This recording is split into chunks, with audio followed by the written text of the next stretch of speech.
This is breaking news. We come on air right now with breaking news. A verdict has been reached in the Young Dolph murder trial. Suspected shooter Justin Johnson is facing life in prison for this deadly shooting. Let's go right live to the courtroom. Judge Jennifer Johnson has just reconvened.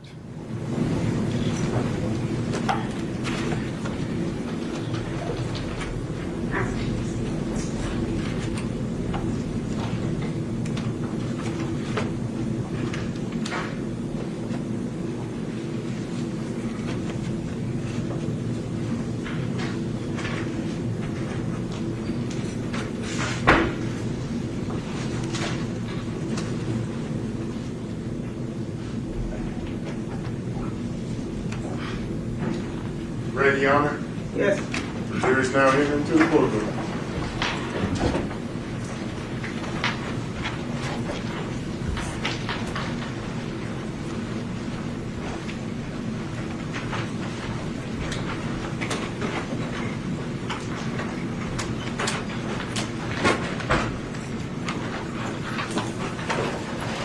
Ladies and gentlemen of the jury, have you reached a verdict?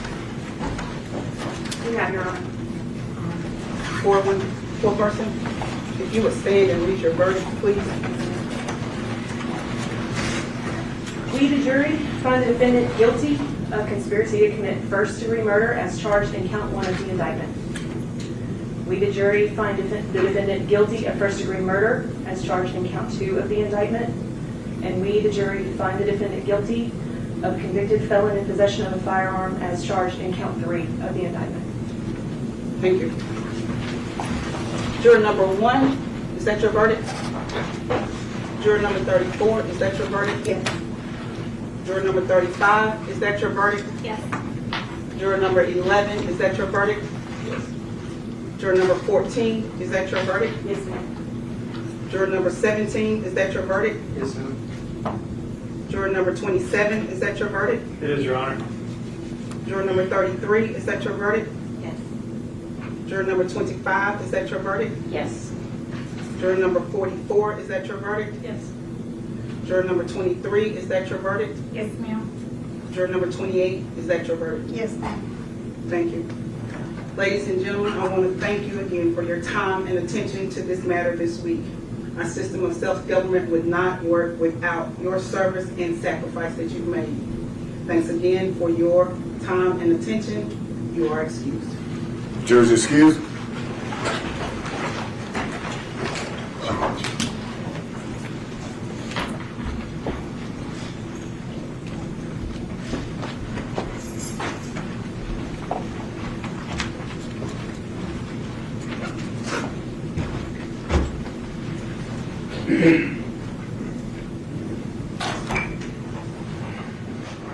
You just heard the verdict and the jury poll live here on Fox 13. That is defendant Justin Johnson, now found guilty of first-degree murder, guilty of conspiracy to commit first-degree murder, and guilty on the third charge of being a felon in possession of a handgun. Of course, we've heard testimony over the past 4 days in this trial. Johnson, the lone defendant in this one particular trial, guilty as charged, now facing life in prison.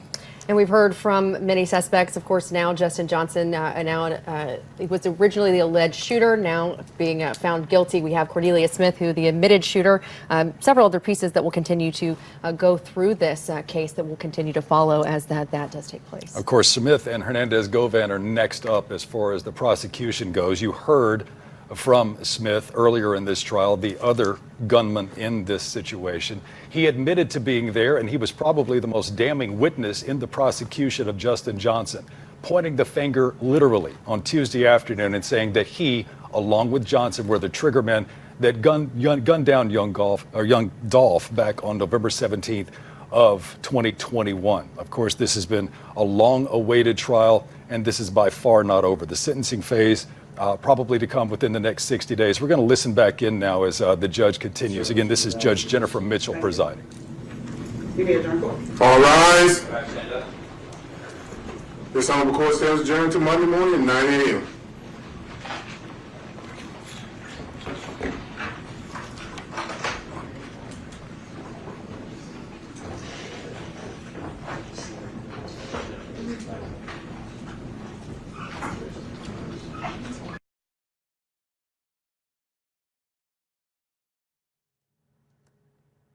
All right, coming up back to us now in studio. Obviously, they've cut the pool camera situation there. We're going to be going back live to the courtroom outside 201 Poplar here in just a moment. This is our live camera outside the courtroom. Fox 13's Jeremy Pierre is there. He's going to be joining us here in just a moment to give a recap of the day. Of course, Paul Hagerman, the prosecutor, wrapped up his closing arguments about just after lunch today. And before that, Luke Evans, the defense attorney in this situation, wrapping up his.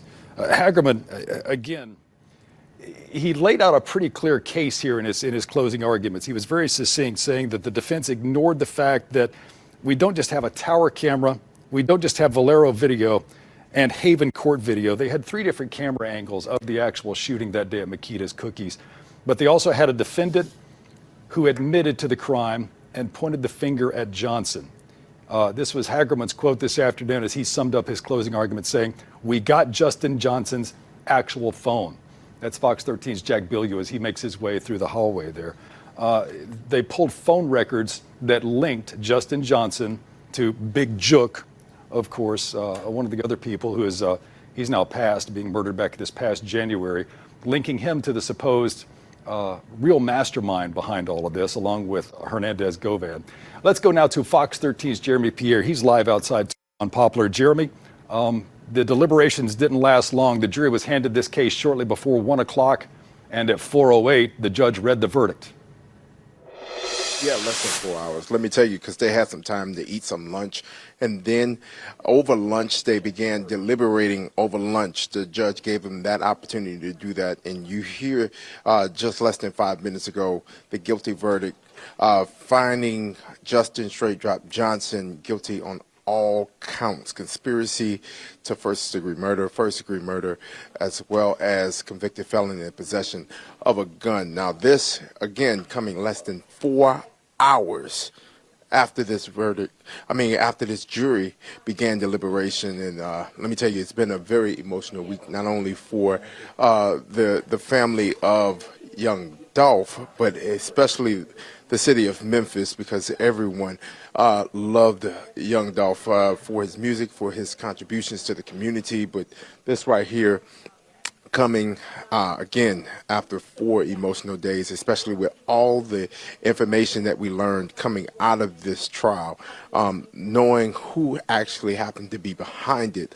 and then the surprise of not seeing Hernandez Govan take the stand. A lot of emotion, a lot of surprises all throughout this week. Now, we did speak to Shelby County District Attorney Steve Moroy, who really didn't want to go into details as to why we didn't see Hernandez Govan take the stand, and as well as other people involved in this case that happened to be named. Needless to say, Anthony Big Jook Mims, understanding why they didn't get an indictment over his case or his involvement in this case. Now, for sure, we're waiting right now for people to start making their way out of the courtroom. We already have seen the family of Young Dolph make their way out of the courtroom. We possibly very well may hear from them as to their emotion behind this guilty verdict. Justice finally coming to them nearly 3 years after the shooting death of Young Dolph on airways in front of Makita's. Definitely a lot of information that have come out, a lot of information that we've heard in the past, but now this week it's confirmed. Darryl. First of all, let's talk about, you talked about the emotional nature of testimony over the past 4.5 days. Talk to us about this morning specifically.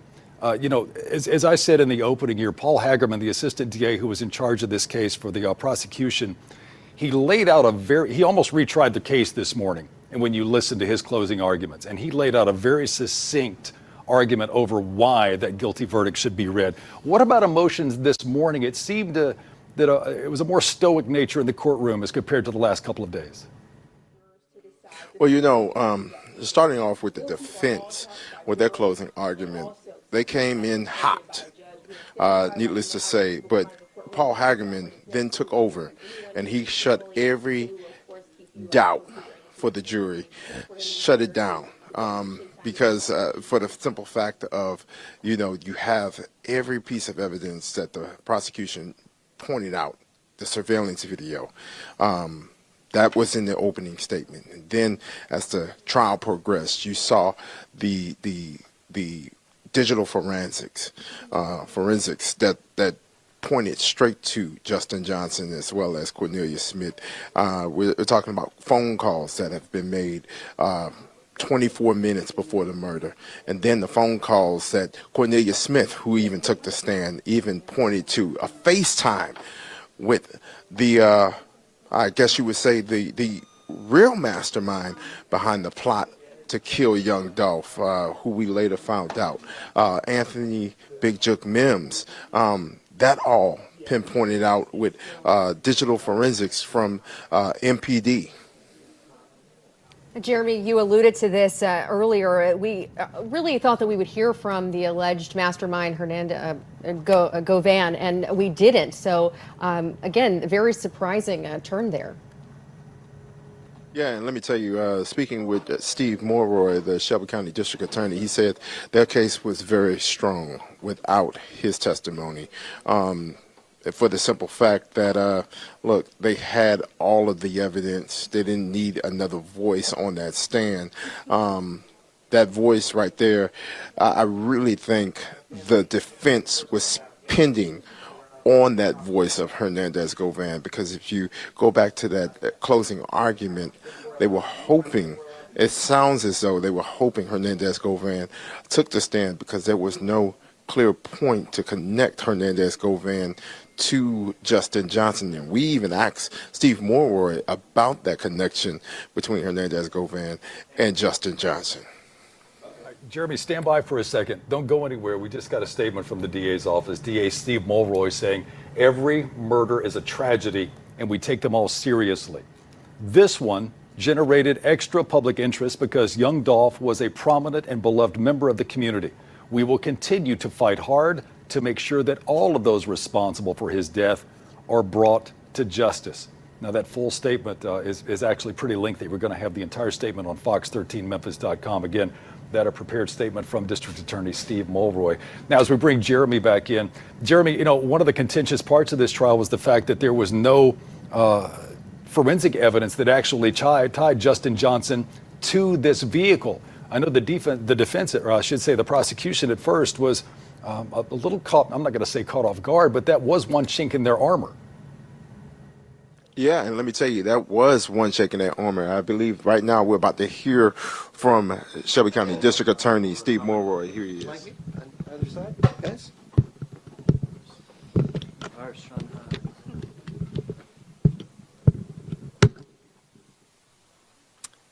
You tell me when you're ready. Great. All right. Well, so we are obviously gratified by the jury's decision. We are very gratified that justice has been done in this case, and we will continue to make sure that all of those who are responsible for Young Dolph's death receive the punishment they deserve. And I want to give a hearty congratulations to the trial team, not only Paul Hagerman and Iris Williams, but everybody involved who really worked very hard on this case and got a great result and did a great job. So congratulations to them, and I'd sure like to have them speak to you as well. I think it's been a long, hard week for everybody. It's been a long, hard week for Dolph's family too. They're back behind us. It's been a process getting here, a couple of years now, and great result this week. A lot of hard work went into it. A lot of love from their family went into it, and appreciate the jury verdict. And we did it. Let me ask you this. A lot of people, we've been posing this question to Mr. D.A. Mulroy for all week. Hernandez Govan. The importance of having him involved obviously wasn't important. Can you speak on that? I mean, you saw the proof at the trial, and obviously we heard other names about people's involvement. There's two defendants, there's Mr. Smith and Mr. Govan, whose cases are not disposed of yet. We have to proceed one at a time. Mr. Johnson first, and that business finishes today, and we'll move on to the other defendants. And when you heard the defense in their closing argument basically point out that DNA on that car, did you all attack that? Because obviously it was 3 people's DNAs that was found on that car, but Justin Johnson's wasn't. Yeah, so you got the facts you got the evidence you got. We heard testimony that the car had been wiped down and cleaned, and we know it was moved and everything else, and we were able to explain to the jury why those 3 individuals' fingerprints were in that car. And so the jury heard all the proof and they understood it, and I think we painted a real clear picture of both before, during, and after the murder. The investigation did a fabulous job of highlighting sort of all 3 of those times and answering a lot of questions that a lot of murder cases you never get answered. We had a strong case and it went good. And I'd like to add also, I should also be complimenting the law enforcement investigative team. They did an excellent job in this case, and I don't want to leave them out. You don't always get fingerprint evidence. You don't always get DNA evidence in every case, and it is certainly possible to prove a case beyond a reasonable doubt with any of that, and the proof in the pudding is what happened today. Now, we haven't heard from the family, understandably so far, but you have worked closely with them. What have their emotions been like throughout the trial, and especially today, getting that news? Well, in the trial, during this trial, they have been patient and they've been together the whole time, and they small little room they're in before they go in the courtroom. I know this thing's been hard for them, but they've been a unit and they've been solid with each other and solid with us during this trial. It's a hard trial, and they've been great during it. You made a point in there to highlight how corroborating evidence was one of the most important aspects of your case, and the fact that witness testimony lined up with corroborating evidence. If you want to speak to that. Well, this is so important. I mean, I think that sometimes when you try particularly, violent cases like this, sometimes your witnesses are not the best characters. I think, like I told the jury, there's many witnesses over the cases I've tried through the years. I wouldn't trust them with my car keys or whatever else. But when you can point to other evidence that corroborates their testimony and their account and proves to you that what they're saying, despite who they are, is true, then that's incredibly important in a trial. What's next for Cornelia Smith? Coming for obviously the family of Young Dolph and fans as well. I guess, what would you say, to them now that there's a guilty verdict? Well, I mean, what I would say is that justice has been done, at least so far, and our efforts will continue to make sure that everybody who's responsible for Young Dolph's death is held accountable. And you've seen us do that so far with 2 defendants, one by guilty plea and one by guilty verdict, and our work will continue. Take maybe one more question. What's next for Cornelia Smith? Mr. Smith's case will be reset until November. Like I told the jury, like I told the court, there'll be a point where he goes to prison, but we'll have to wait. So thank you all very much, and the family has said that they are available to talk to you, and so I certainly encourage you to do that. Thank you all very much. All right, you've been listening to Shelby County District Attorney Steve Mulroy. They're outside the courtroom. Again, the verdict in Justin Johnson guilty as charged of 3 counts. Now, the judge in this case, Jennifer Mitchell, you heard her presiding over the case all week. She has already sentenced Johnson to life in prison for that first-degree murder charge. The other 2 charges, the conspiracy to commit murder and the felon in possession of a weapon, those 2 charges also found guilty, but sentencing on those 2 charges will come here over the next few days, possibly a few weeks, depending on how Jennifer Mitchell handles this. Now, Jeremy Pierre is still live outside the courtroom with us. We just heard from Steve Mulroy, and his quote to begin it all: gratified that justice has been done in this case. Let's go back out to the courtroom. This is the family of Young Dolph. Rolling.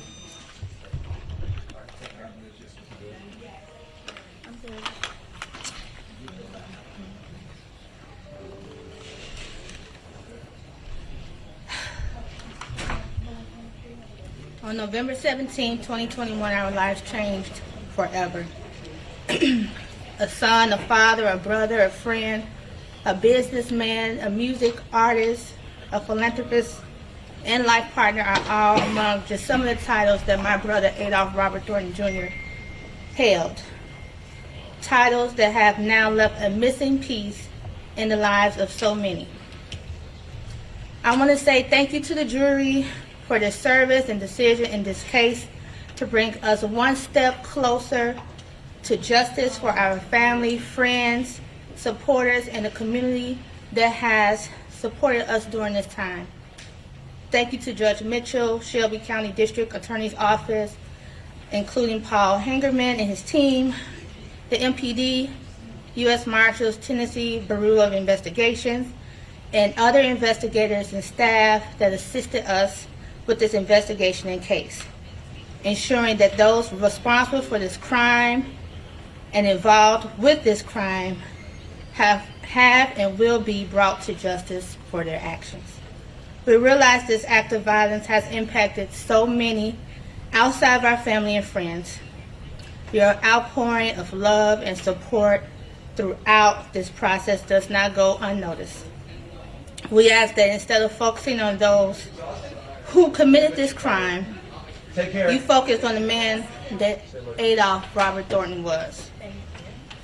Regardless of the name that you may know him as, such as Adolph, Dolph, or Young Dolph, we ask you to remember the man who enjoyed being a father and spending time with his family.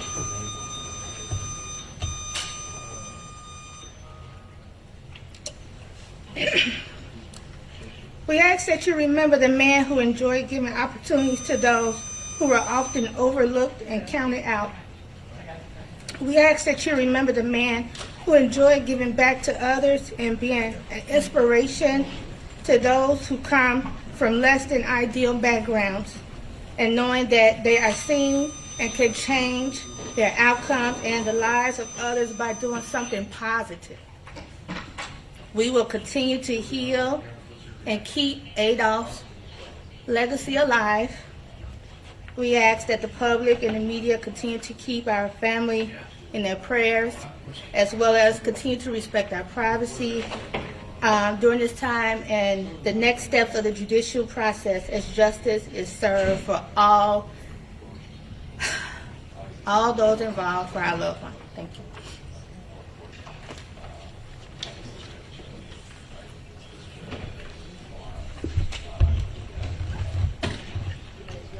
Sister, she's giving emotional words there, asking that we remember Young Dolph for his philanthropy, giving back to the community that he loved. Again, not the first sibling that we've heard from, but first we're going to go to Jack Bilyeu, who is with the defense attorney, Luke Evans. We wanted the jury to be aware of that we believed were sufficient enough to create reasonable doubt and support our position that Mr. Johnson did not, in fact, do this. You know, in particular, y'all talked about that Bass Pro hat. Sure. Well, I mean, it's a mass-produced item that was being worn in somewhat of a faddish way by several influential people or rappers and different famous individuals, and we wanted to try to point that out as best we could. So you mentioned it's kind of a long road ahead as far as appealing. Sure. Yeah, obviously it takes time, but you know the wheels turn slow sometime on justice as it relates to Mr. Johnson, as in all defendants that are in this predicament. But you know, we just got to push forward and continue to, you know, fight for the just result. And what's at stake here? I mean, Johnson faces life. That's correct. He does face life, and he's going to be on the murder count. He's going to be sentenced on the other counts in November.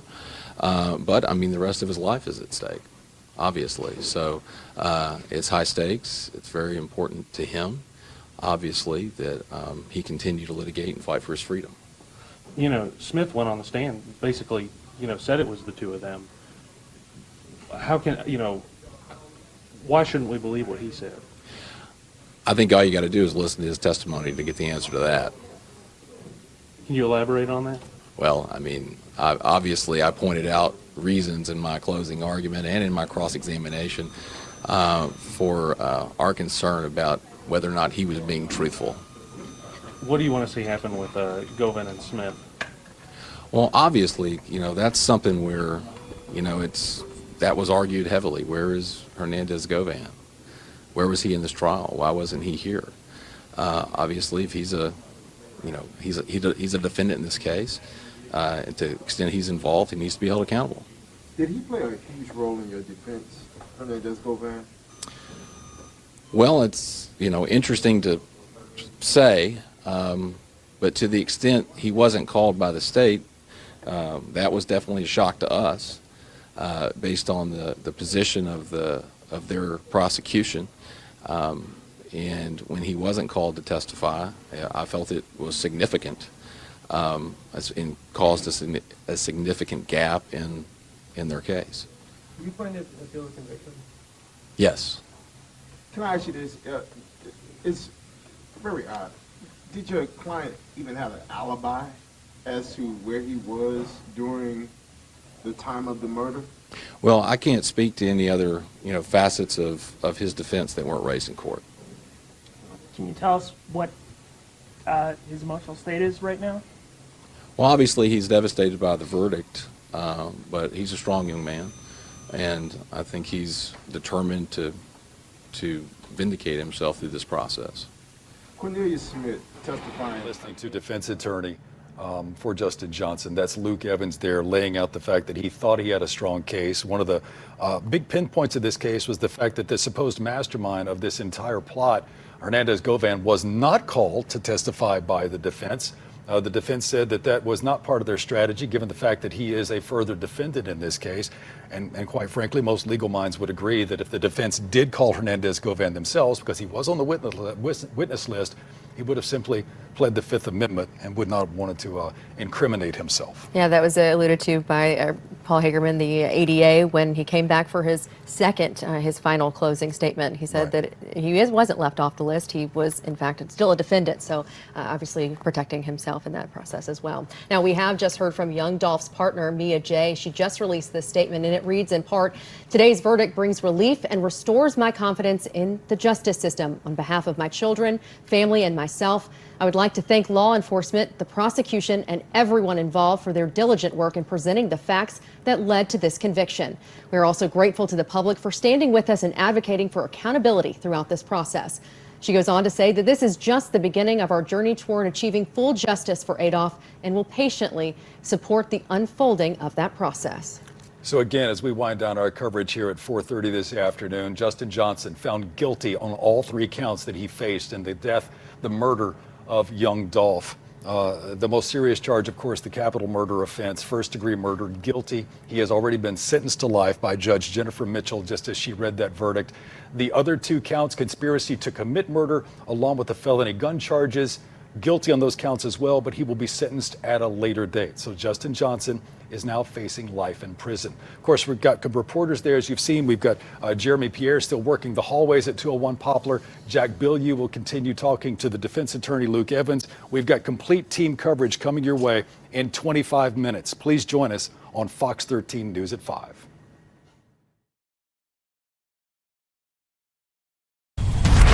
We now join our regularly scheduled program already in